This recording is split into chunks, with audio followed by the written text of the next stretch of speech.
పైగా మన మన మన ఇండియా అనేటప్పటికి వచ్చేటప్పటికి కాంపిటీషన్ హెవీగా ఉంటది. మీరు ఎందుకు ఇట్స్ వాళ్ళని పెట్టుకున్నారు?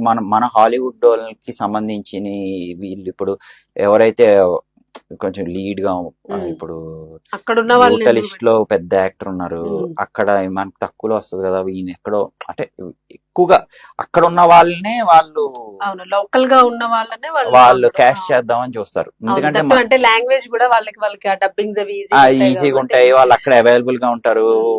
ఈ హాలీవుడ్ అనేటప్పుడు నాకు ప్లస్ పాయింట్ వచ్చేసి మంచి హైట్, టాకింగ్ స్కిల్, నాకు బాగా మంచి టాకింగ్ స్కిల్ ఉంది నాకు, లాంగ్వేజ్ అంతా. సో నన్ను అన్ని టెస్ట్ చేసి క్యాస్ట్ చేశారు ఆ మూవీలో. చేసి వచ్చాను. షూటింగ్ అవుతుంది, దాంతో పాటు రిలీజ్ అవుద్ది మెల్లగా. కానీ ఆ రిలీజ్ అయిన టైంలో మంచి అప్లాజ్ వస్తుంది, ఎందుకంటే మన వాళ్ళు ఎవరు లేరు కదా అక్కడ. చాలా పెద్ద ప్రొడక్షన్ టీమ్, చాలా పెద్ద టీము. మనకి ఇక్కడ ఎవరు లేరు కదా, ఇక్కడ నుంచి చేసిన వాళ్ళు ఎవరు లేరు. దీపికా పడుకోనే గారు చేశారు, ప్రియాంక చోప్రా గారు చేస్తున్నారు, ఇంకా ఐశ్వర్య రాయ్ గారు చేశారు, ఇంకా కొంతమంది ఉన్నారు. వాళ్ళు